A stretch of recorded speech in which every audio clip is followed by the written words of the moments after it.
Hello, and welcome to another episode of Homeschool Moms Unfiltered. I'm your host, Amanda, and with me is my fabulous co host.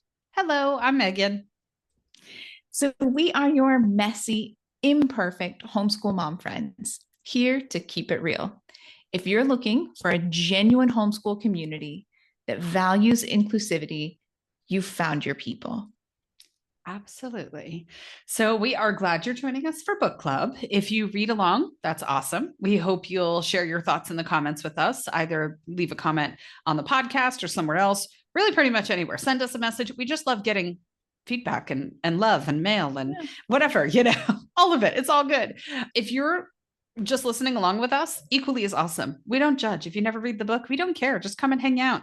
But we would love to know your big takeaways from the discussion of our book. So you definitely don't have to read along. We've just established that. But if you decide you'd like to get the book and read along, we have a link to the book in our show notes below and on social media, as well as a breakdown of reading week by week on our public Facebook page, on our Instagram. If you can't find them, I mean, who has time to hunt and peck, right? So if you can't find it, send us a DM. We will gladly send you the chapter breakdown if you'd like to read along with us. Yeah, absolutely. Okay, so we are currently reading The New Menopause by Mary Claire Haver. We've established previously, I'm terrible with names. Hold on. Last week you called her Marie, so we're doing better. Did I call her Marie? Okay, well, at least I got her first name right this week. Jeez Louise. I didn't realize until we were editing, and I was like, Marie works too. Okay. It starts with an M. I mean, look, you're going to call her Dr. Haver anyway. So, oh, Lord. I'm sorry. The good thing is she'll probably never listen to the podcast. So at least I haven't offended her. All right. We are a little more than halfway finished. So if you missed the first few chapters, feel free to go back and give them a listen. They're just the first two book club episodes of season 2. So this week we are discussing chapter 9 and the first half of the Menopause Toolkit, which is technically chapter 10. So let's go ahead and dive in. Yeah, excellent. So chapter 9 is the daily behaviors that contribute to menopause health. And I have to say, I was telling Amanda when we were chatting earlier, like, I didn't take a ton of notes in this section because some of it seemed repetitive or obvious or whatever. But what I do have, we'll jump in, right? So on 137, she talks about the fact that when she learned about menopause in school, and we've talked about this, right? But I just love a good saying. So she said she learned that hot flashes, night sweats, and okay, I had to look up this word. Did you know this word, Amanda?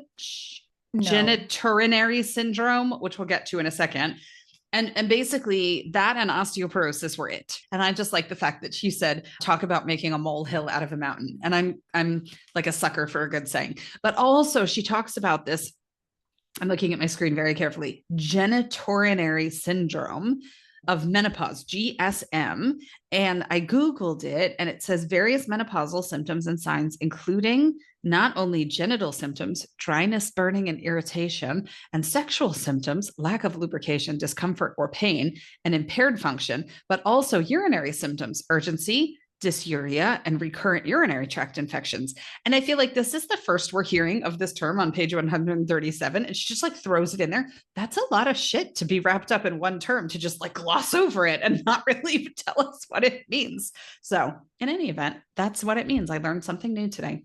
So yeah, definitely a molehill out of a mountain. And then the next note that I put was on the very next page, where she talks about she had been taught in medical school that women tend to we're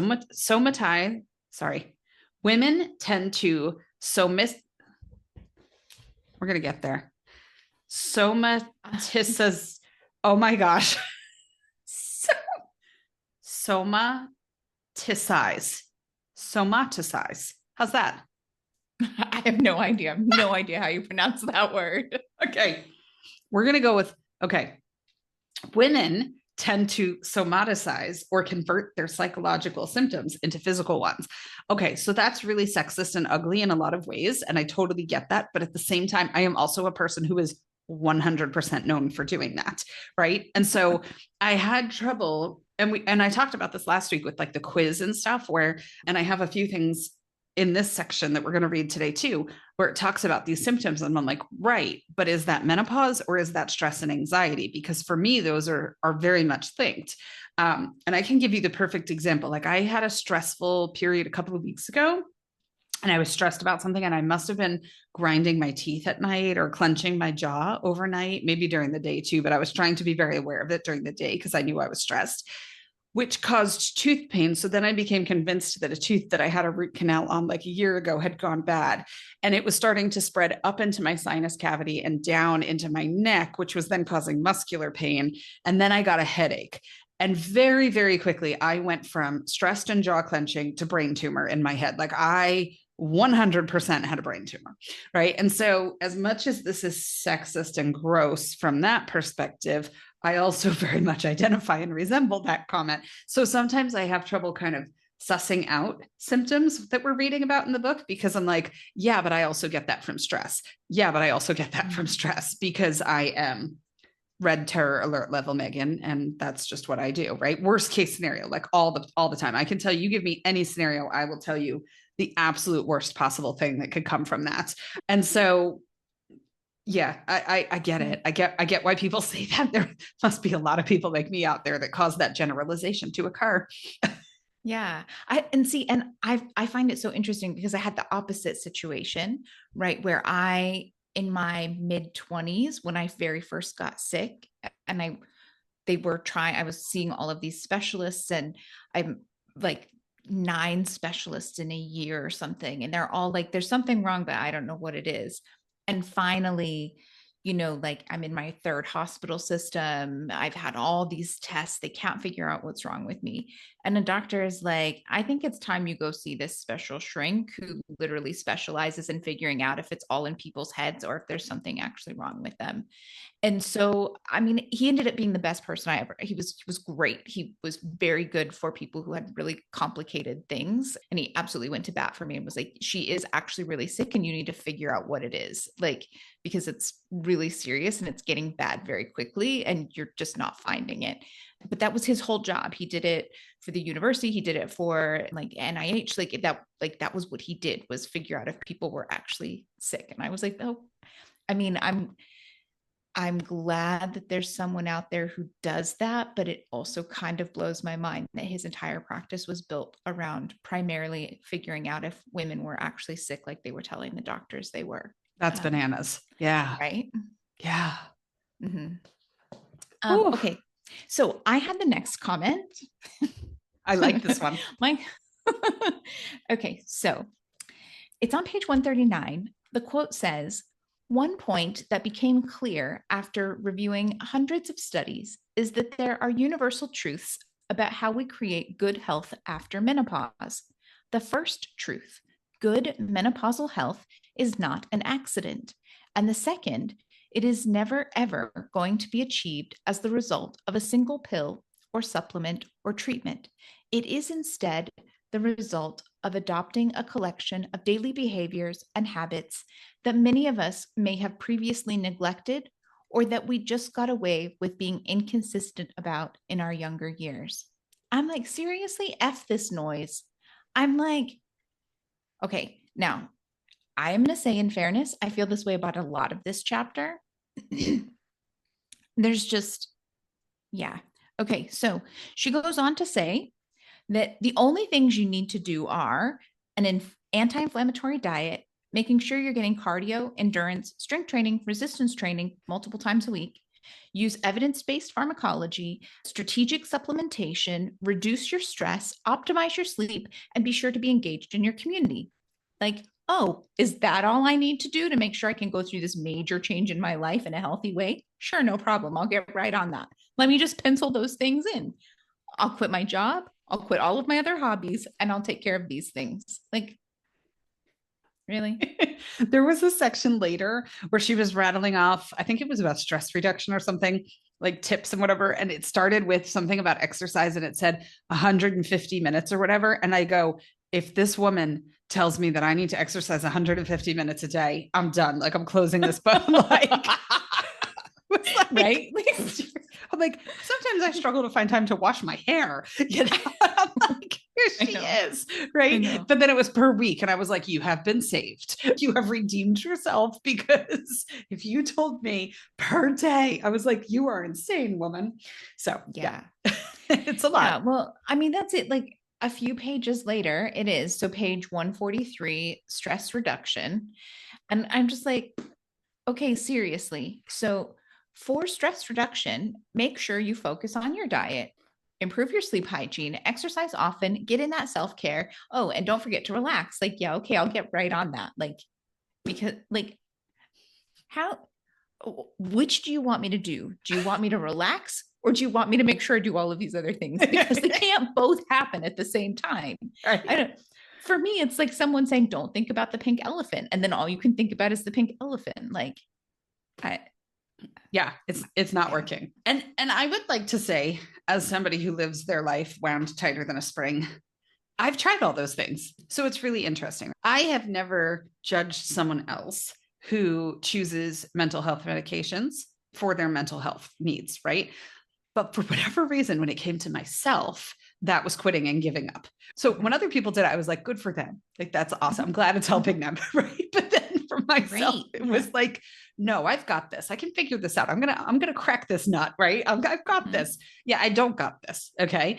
So I mean, when I tell you, I've done yoga, I focused on hydration, meditation, supplements, essential oils. I was like bathing in essential oils, like stress blends. And there's somebody who had shared the Xanax blend of essential oils that's like, and you make them in your homemade roller balls and the whole thing. And I was like slathering this stuff all over my body, right? Clean diet, you name it. I did it. Sometimes it's okay. Sometimes that's just not going to work. There are people who that's not going to manage your stress. And I kind of lump stress and anxiety together because for me, they're very intertwined. When one's out of check, the other one's out of check. They're always pretty much in lockstep with one another. So I just wanted to kind of put that out there and be like, if you're reading this and thinking like, oh, if I do enough yoga, I'll be completely de-stressed. No, you freaking might not. And that's okay. And it is not quitting. And I will tell you, to this day, it's been years and years since I quote unquote quit and finally was like, I need help that's not yoga and essential oils. And every day I'm like, why the hell did this take me so long? Like, why did it take me so long to get here? So if you are ever in that same position where you're like, it's great when other people do it, but it's not for me, it's probably for you. And it's amazing. Talk to somebody who knows, but do the thing because it's life-changing. And she doesn't really, what she says might work for the average bear, but I'm not the average bear. So it's not going to be enough. Yeah. I mean, in fairness, I don't have a ton of stress, but that's because I don't worry about a lot of these things. Like, you don't get to put this stuff, like worrying about this and having to prioritize doing all of this crap. Now that stresses me out. So like, people are like, oh, did you do Marie Kondo? Like, no, Marie Kondo is just stress. Don't bring that into my life.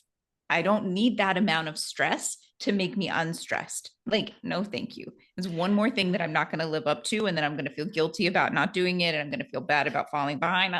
No, I'm good. Thank you very much. We did our episode a while ago on vision boarding, which Amanda just loved when I went off on like my hippie tangent. And Amanda was like, what the hell is she talking about? Right. But it's awesome if you want to go check it out.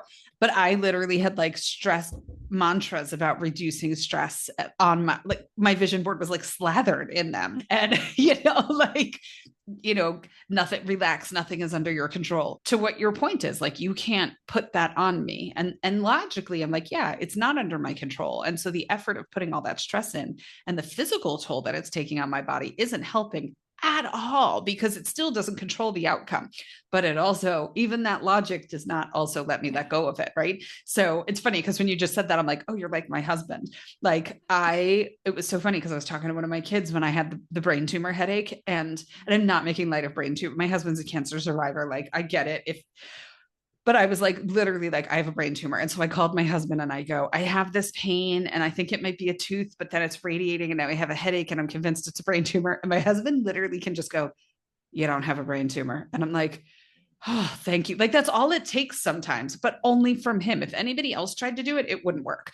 But he's like you, where he's just like, it's fine. It's going to be fine. It's not, it's okay. And somehow that allows me to let go of things. So he's like my person. And sometimes when I call him and just say out loud the thing that's, and I mean, I've been festering on this for days or weeks at this point, and it has reached a level that is so ridiculous where I have spiraled to.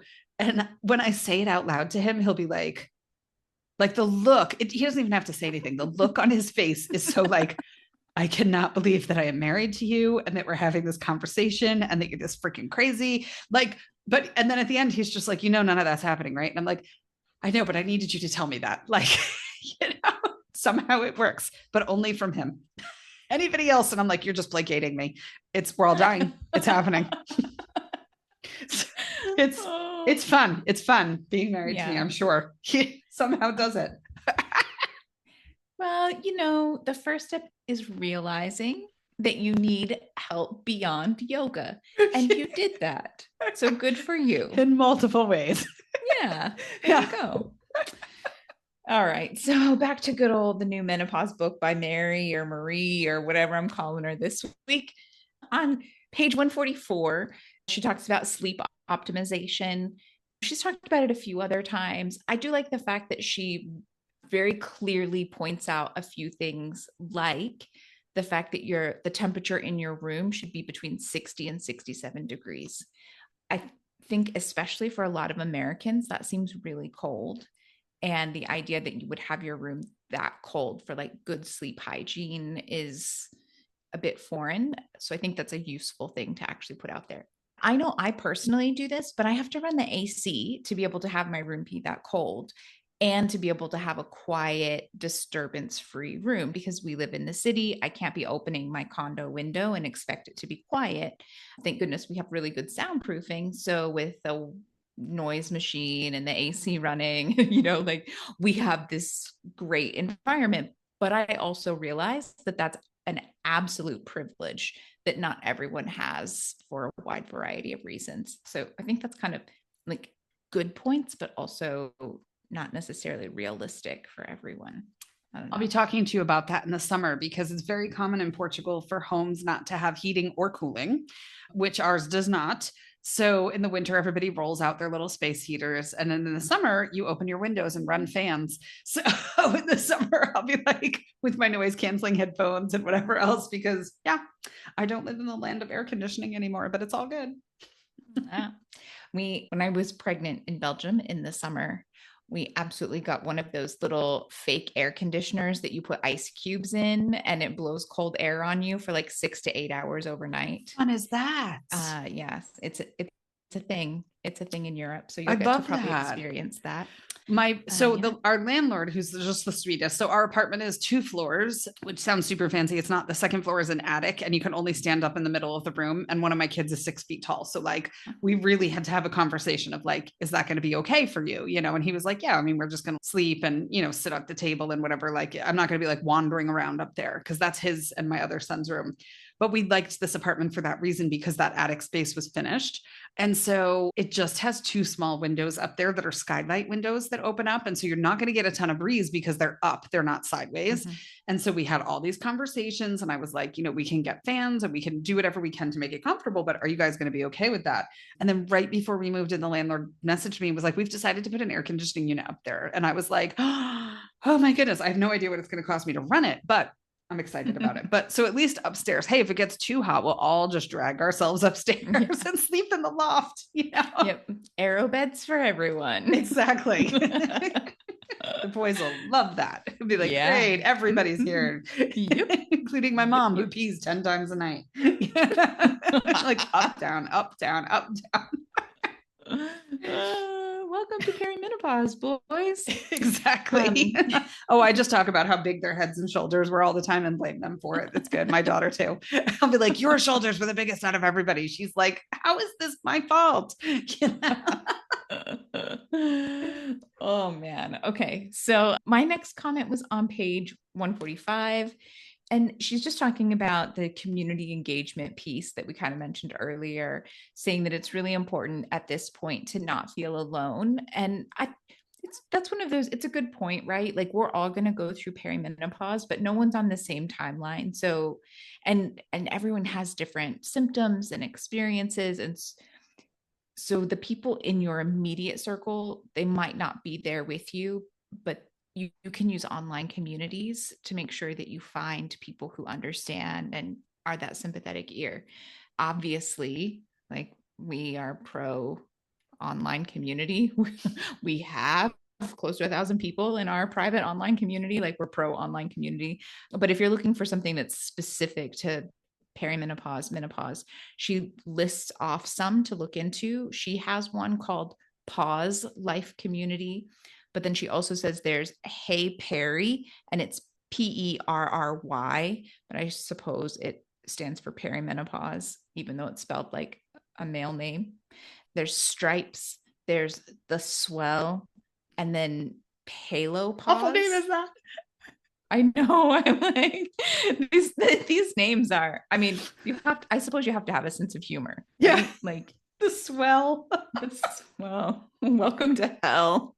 You've swelled up. You'll never fit in your clothes again, unless you do intermittent fasting and a whole bunch of other things. Which brings me to my next wonderful point. So, also on page 145, starts the list of menopausal best practices. Are you ready? I'm buckled up. Okay.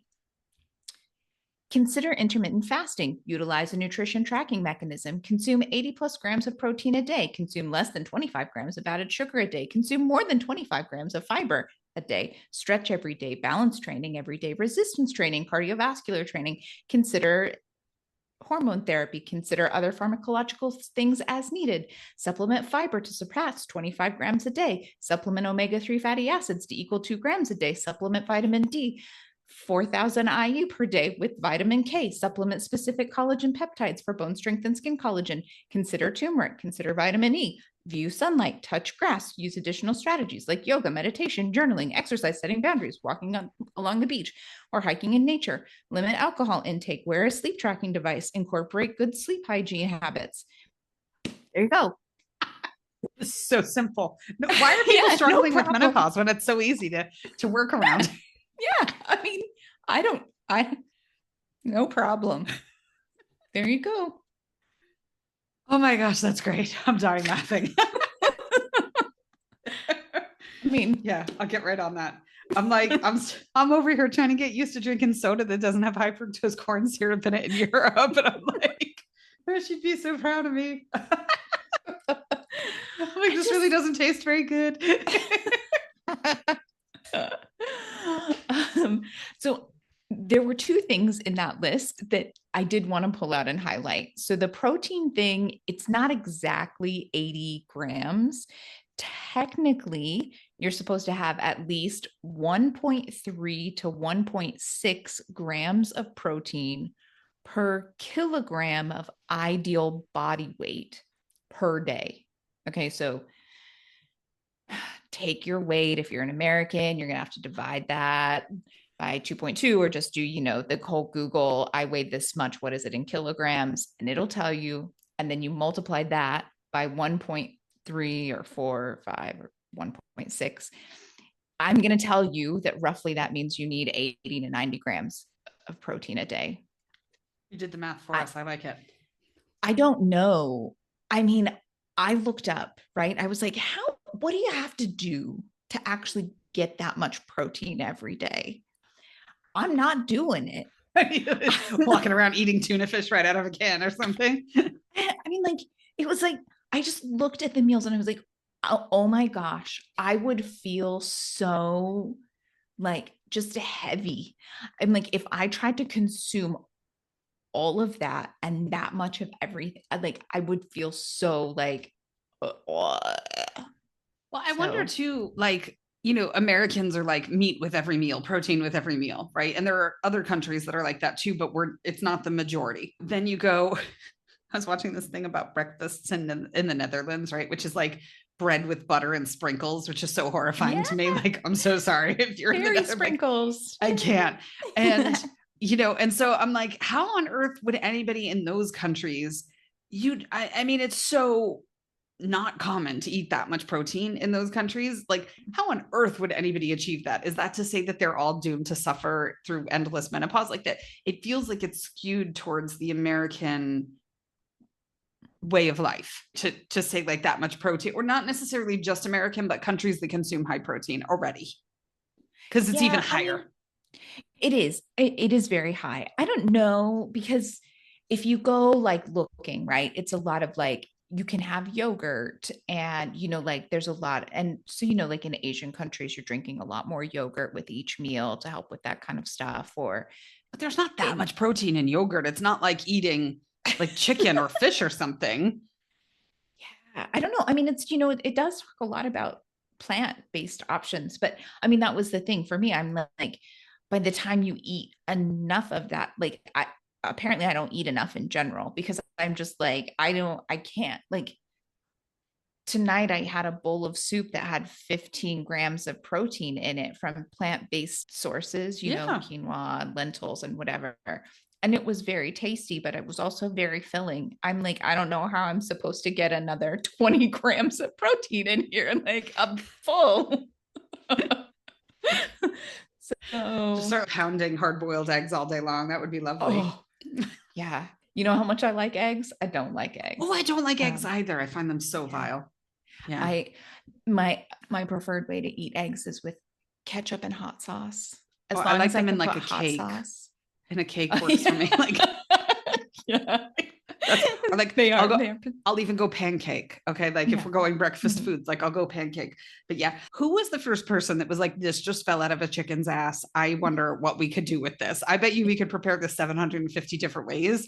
Anything that comes out of a chicken's ass must be good. Like, what the hell? Who was that person? So I find myself eating far more eggs than I want, only because it's so often included in the free breakfast that we get with the hotel stuff that we do. And it's like the one thing that like we were in, like Ethiopia, and there's all of these different things. And you're like, okay, well, that's bound to make me sick, and like, that's way too greasy. Like that's not going to work for a breakfast, and like, I was like, okay, I guess it's eggs. So I'm like, I'm so American. I travel with my hot sauce. I pull out my little bottle of Tabasco or my little bottle of, oh, now I can't even remember what it's called. The rooster sauce, the Asian rooster sauce. And I know the bottle you're talking about. Yeah. It was short for a while, right? And people lost their minds. Like it was hard to find. Yeah. I can't remember the name of it though. Yeah. Yeah, we keep it at home, so I have little bottles of both of those, and I travel with them now. I just like because hotel breakfasts require hot sauce, and you can't get that outside of the United States, generally speaking, to go with your eggs. So yeah, the other thing in this section specifically that I kind of took issue with was on page 147. She has her little spiel about limiting alcohol intake, and I'm gonna say I don't care if you drink or not, right? Like, I have if you have a reason to not drink alcohol, whatever that reason is, by all means, go on with your bad self, right? I do have a problem with this new purity culture thing that's super trendy right now about like, don't drink alcohol and all alcohol is bad for you, and all, like, you want to know how many things are bad for us? Like riding in a car is fucking bad for us. Like, of course alcohol is a little bad for us, but everything in moderation is fine. Exactly. Like, I am not down with, like, it feels like this in a lot of ways. For me, it feels like a way to try to control women. There was this big push of, women, the red wine and blue, and we'll get together and we drink red wine, and and we fight the patriarchy. And it was this big movement in the last election in the suburbs, and all of these kinds of things, and women drinking wine with their book clubs, and they're getting together and they're organizing and they're creating community. And now all of a sudden you should never drink. And I'm just like, who the fuck is putting that out there? Because I think that it's a little bit more sketchy than it would seem on the surface. And she goes into saying, like, literally, she says, don't drink because, quote, our alcohol tolerance appears to plummet. We need more research on this, as our hormones do, end quote. Like, if you don't have the research to back it up, don't fucking put it in the book. Right. Like, you just, like. Yeah, that's interesting. I just skimmed over that because I don't drink, and does not go well with my red terror alert personality. Go figure.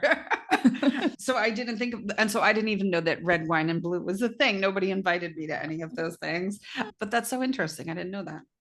I learned something new today. Yeah. So I encourage anyone who's listening to think on that a little. Like by all means, if it's not a good choice for you, I'm not saying you have to drink, but let's be aware of some of these things and where they're coming from. So you're not participating in dry January is what you're telling us. No, I don't need like just like I don't need to come up with New Year's resolutions besides try not to be an ass. I don't like it works. Yeah. All right. So we have plenty more to discuss. But in the meantime, we wanted to say a big thank you to our sponsor, Hub of Curiosity. They offer classes on OutSchool that are top rated and super popular. OutSchool can be quite spendy. We are the first to admit it. We're both OutSchool moms. And sometimes we look at the price tag and we're like, this class better freaking be good for that price. But Hub of Curiosity themselves did a major revamp. And now all of their classes, group classes, and self-paced classes are $12 or less. And you don't need a coupon code. It's not like it's an introductory price. And because there's so many of that, right? Like first week is $1 and then the next week is 22, that's not the case. It's just always $12 or less for every single class. So they're high quality and budget friendly. You'll find everything from multi-sensory classes for multiplication and spelling to engineering. They go into, there's a class that goes into like every moving part in a car, soldering. I mean, really cool stuff that's over there. So something for everyone. So there is a link. If you're new to OutSchool, there's a link in the description that'll give you $20 off your first class. And as always, let us know if you have any questions about this resource. We're both homeschool parents. Will be happy to help you figure out how to navigate it. There's 140,000 classes ish on OutSchool, which is amazing, but also really overwhelming. So if you need help figuring it out, come join our Facebook group, send us a DM, whatever. We'll be happy to help you figure it out. But Hub of Curiosity is a great place to start, and we thank them for their sponsorship. Yeah, absolutely.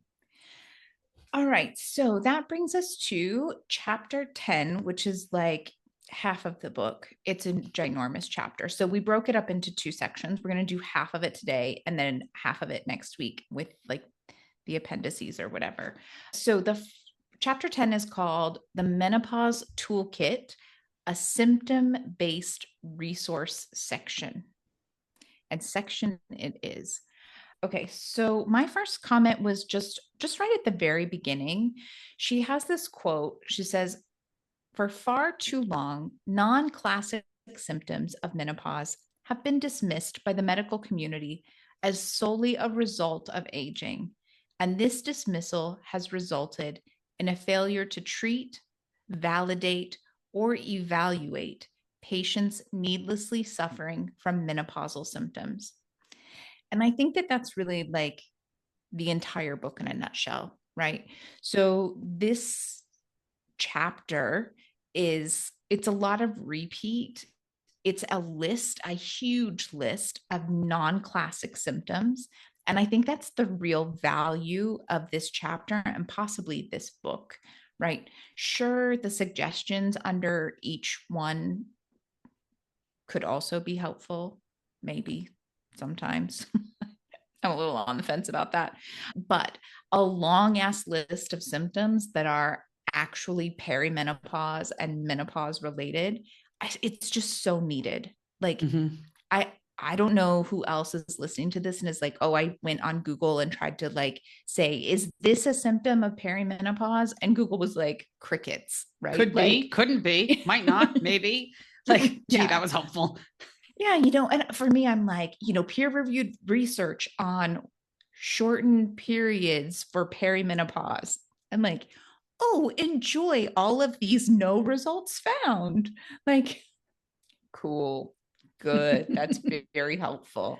Lucky you. I was Googling our longer periods of symptoms of perimenopause. Oh no, the amount of time between them. Oh, right? gotcha. So, okay. Yeah. Oh no, I easily have, 8 to 10 days and then it's back again 16 days later. Like, oh, that is not fair. Okay. Like, okay, good. Because I was going to be really upset with you for a minute. Yeah. Like, is it normal to bleed like a dying animal for 2 days during your period during perimenopause? I think I need a transfusion. Right? What is up with that? Seriously, what is up with that? And then like the other like 5 or 6 days of just spotting. Like, Yes. okay, how is there still more blood to be lost? And then I randomly, one day this past cycle that I had, I like, okay, I had my 2 days where it's like awful and I can hardly leave the house. So it's going to be easy. And it was easy until the middle of the night where suddenly like, I was like, oh, it's back. And because you can I feel like the Yeah. gushing, which is No. like post birth. Like I remember, I Yes. don't remember which kid it was, but I remember like sitting up just the tiniest bit in bed and feeling like this like whoosh. And I was like, and now we're freaking back at it. And I haven't even shot a human being out of my vagina. Like, what the hell? It's such an awful feeling of like, oh, and like, and it hurts, you know, you feel like, oh God, oh, there it goes. And then you're like, oh man. Oh, This awful. is not good. Yeah. Awful. There we are. Yep. Okay. So I had the next comment as well. It's on just the next page, 149. And she does say, I appreciated the fact like she's a doctor and she's obviously very pro hormone treatment, menopause hormone treatment or therapy. But she does say to always try the nutrition option first before trying the other things. And she makes a real point of being like, this is not about like restrict your caloric intake. This is about, you know, eat more of this or that to get more of this vitamin or to address this kind of thing. And so I did appreciate that. So then that we just kind of like dive into them and we each pulled kind of different things out. For me, one of the first ones that she covers is androgen induced conditions. And it's like this umbrella thing that covers lots of things. And it covers body odor, stinky sweat, acne. Hello, I have more of that than I did when I was a teen, hair loss. I personally, like a few years ago, I was diagnosed with 2 types of hair loss, one being androgenic alopecia. And at the time, I was told absolutely nothing about it being Related to perimenopause menopause, related or being offered anything around that, right? Like, I'm like, how did that, like, what is happening here? But I will say, quick funny story. A week or 2 ago, I attended like an online virtual travel conference. And one of the presentations was this young professional woman, I'm going to guess late 20s, maybe early 30s, who presented on how to travel for a week or more with only a purse. And I was just like, she has definitely not hit perimenopause where you can't rewear your clothes, right? Like, I don't, I'm at that stage, right? Maybe I can wear my shirt one additional time. Maybe I want to wear my pants one additional time, but I got a funk, you know, and like if I'm out doing things, the chances of me like starting to sweat when I'm climbing a set of stairs or I'm stuck in the sun for a few minutes and I only have to sweat for a few minutes before it's like I'm not wearing those clothes again until they've been washed. Like, because I find once the sweating starts, it's like a river. Like if I can keep it from starting, we're good. But once it starts, there's no stopping it. It's puddling. Yeah, no. Yeah. And I cannot imagine trying to travel with only 3 shirts and being like, this will be fine because you know you're going to start sweating on the airplane, right? Like at some point, they're going to turn off the AC and you're going to start sweating and it's going to be all over. And that outfit has to be washed, right? Like, well, then just plain funk anyway. Like anything on the plane needs to be washed. Yeah. Even pre-COVID, I felt that way. Like plain air is just stale and gross. Like, get off of the airplane. That I have always had that rule, right? Like when you get wherever you're going, we shower. Everybody showers. Okay, so let's see. What else did we have? Skipping ahead a few pages, one that I found that was interesting, I did not know. On page 158, she talks about late onset asthma. This was a new one to me. I did not know that you could develop asthma in perimenopause or menopause. I personally have had asthma my whole life, but yeah, basically menopause and asthma suck. If you develop it because of menopause or perimenopause, it's harder to treat. And if you've always had it, the hormone therapy might make it worse. So really, asthma and menopause, not a good time. Yeah, it's just bad news, like all the way around. Like more, flip the page, more bad news, flip the page, more bad news. Great. Okay. Cool. Great. Awesome.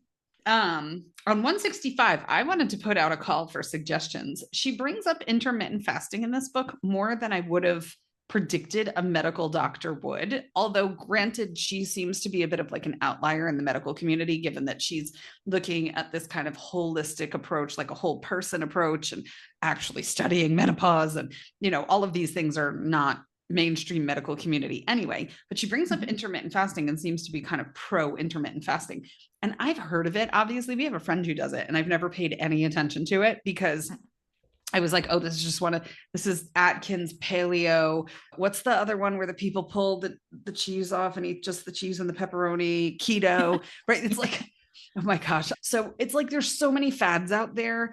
And I just figured it was one of those. So like, I never paid attention to it, but she keeps bringing it up. So now I want to read a book about it. So if you have a legitimately good book that you have read and liked about intermittent fasting, I would love to hear about it. So tell us in the comments because I'd be keen to learn more.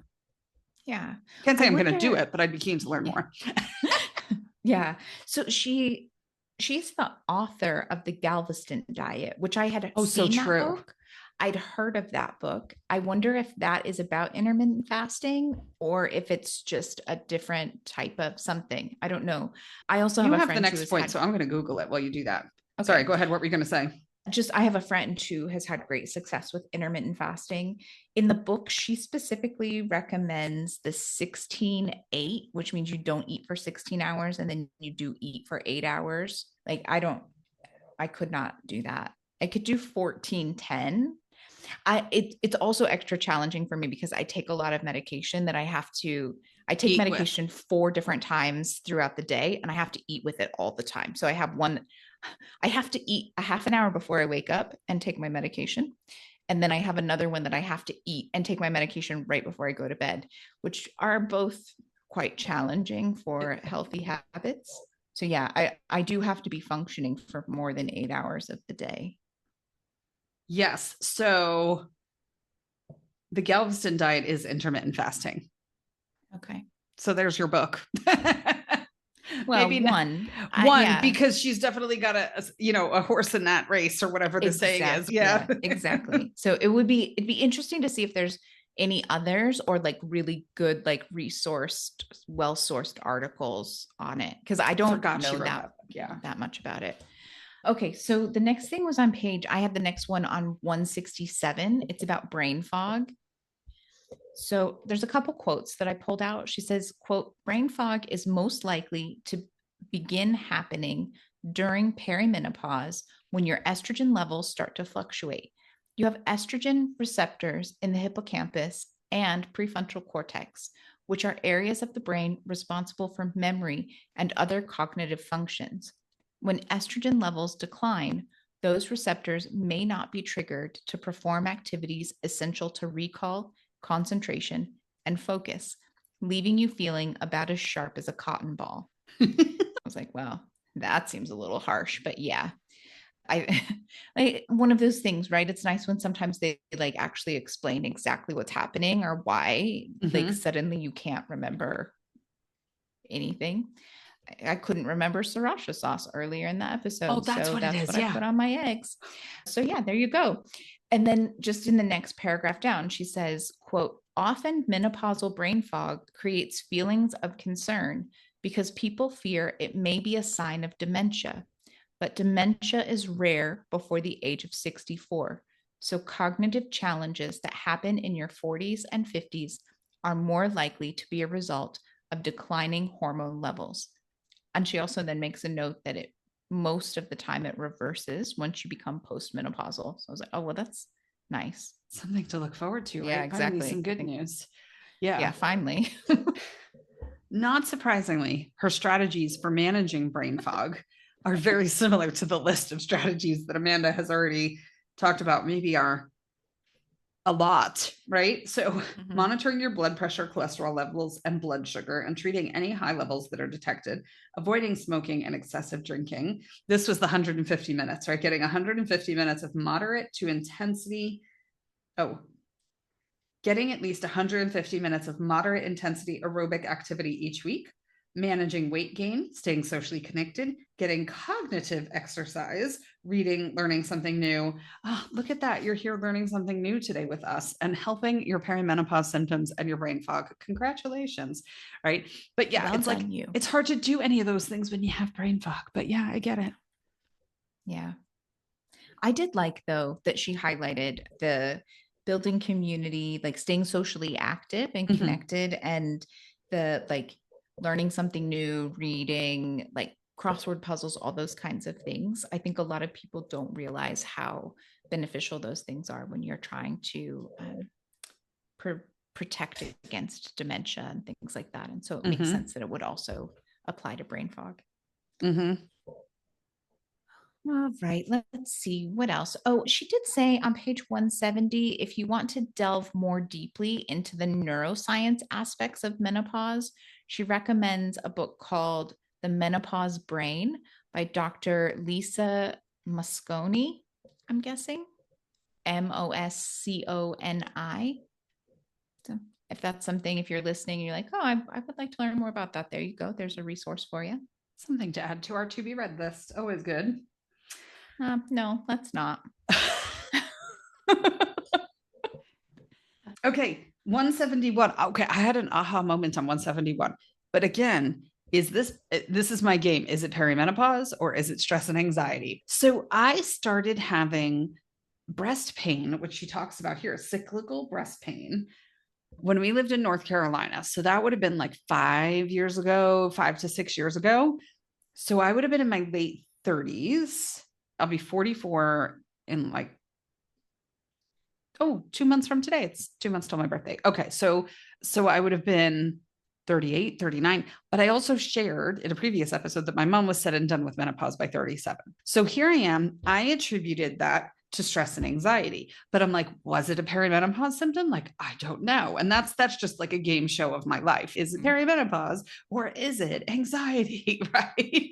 But it got to the point where I was wearing like sports bras during my, like tight sports bras during my period, because it was like that first trimester breast tenderness that's like, oh my God, like if a breeze blows through the room, you're like, right.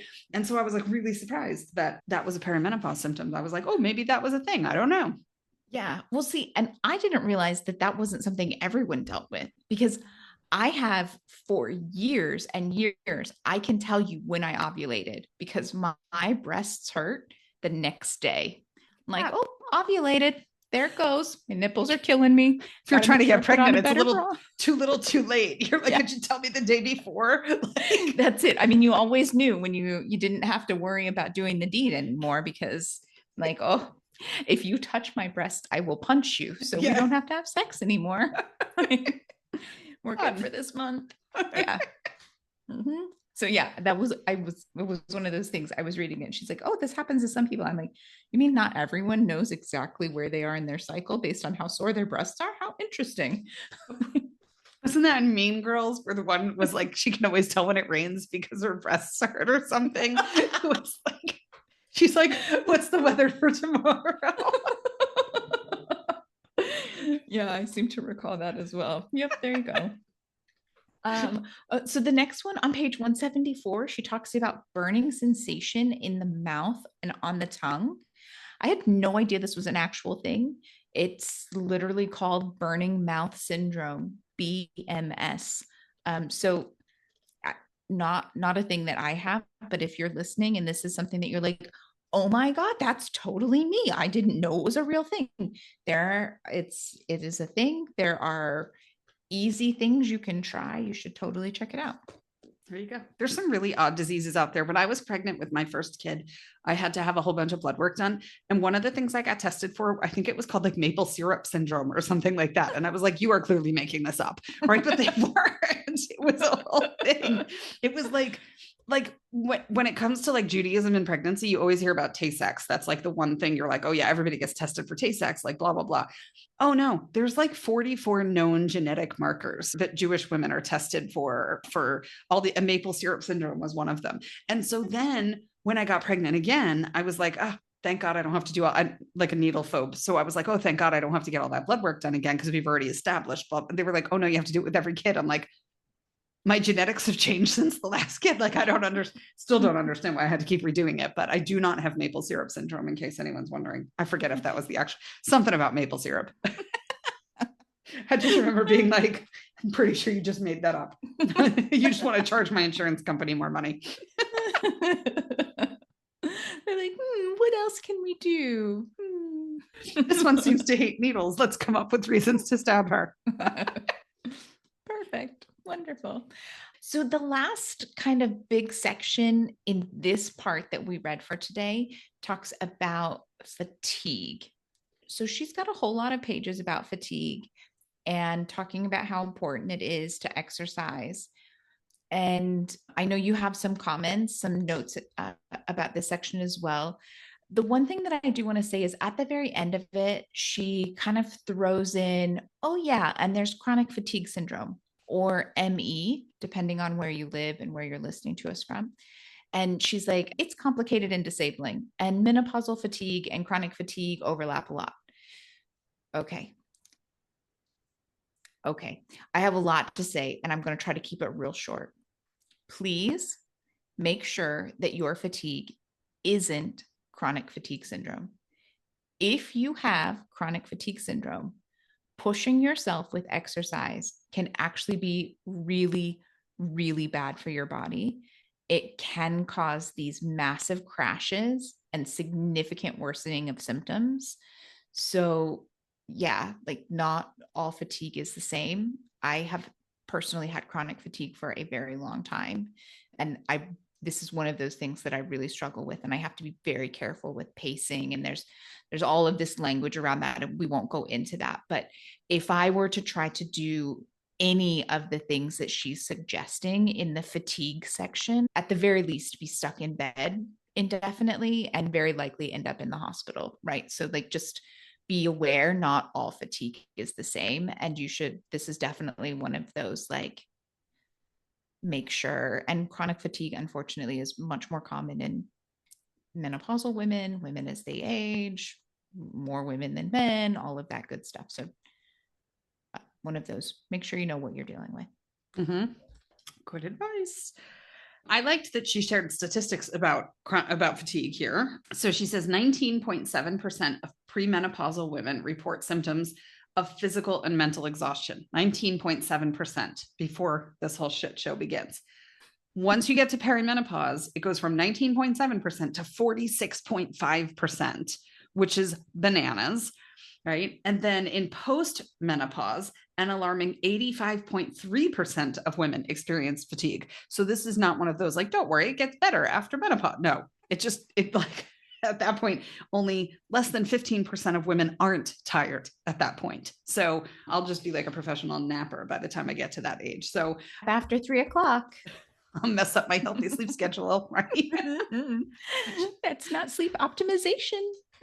She would die if she saw my sleep schedule. I mean, I live in a house of raging ADHD people, and ADHD brains are not known for healthy sleep schedules. It's just like not our jam. And so, yeah, she would be horrified if she saw some of what goes on around here. But it's physiological the same way any of this other stuff is, right? It's not a matter of just being like, I will try harder. I mean, you can try harder, but there's a realistic expectation of what's actually going to happen there. So, yeah. Interesting, right? Yeah. Yep. All right. So before we sign off, we do just want to remind you that Homeschool Moms Unfiltered is not just a podcast. Obviously, we are a podcast, we are a book club, but we are also a source of community.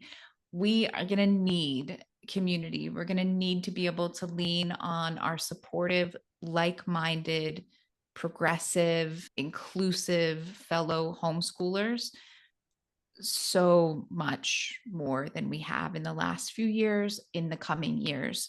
So please come and join us. If you're listening and you would like more community, we host a private Facebook group. It's called Homeschool Moms Unfiltered. It's a group. You search for it. You'll have to answer some questions and wait for us to approve it. We also host a Patreon with secular vetted monthly unit studies and 2 live meetups each month. It has various subscription levels that get you different things. But come join us. Come find your people. Yeah, we would love to welcome you. So, in fact, we have a code for our Patreon memberships that'll give you 90% off your first month. The highest level tier we have is $12 US dollars. So, it'll give you 90% off your first month, and then it will revert to 12, 7, or 5, if I'm remembering the tiers off the top of my head correctly. But we would love to welcome you. So, the code is FTP90. This is inauguration week 2025, and I was feeling pretty salty when I made the code. So FTP stands for fuck the patriarchy. It'll be pretty easy to remember. FTP90. Enter that and it'll take 90% off your first month's membership. If you'd like to come and join us, come make some friends. We host a mom's night out. All genders are welcome. Spouses are welcome. Come and enjoy a homeschool Q&A advice session every month where you can come and ask about curriculum, unschooling, world schooling, parenting, whatever. You want to dig into anything that we've covered in our episodes, but you want it to be very, very specific to you, come. We'd love to chat with you. Come and enjoy. Yeah, absolutely. And so thank you so much. That pretty much wraps us up for the day. We hope you tune in next week for the second half of the toolkit. And in the meantime, happy homeschooling. Have a great day.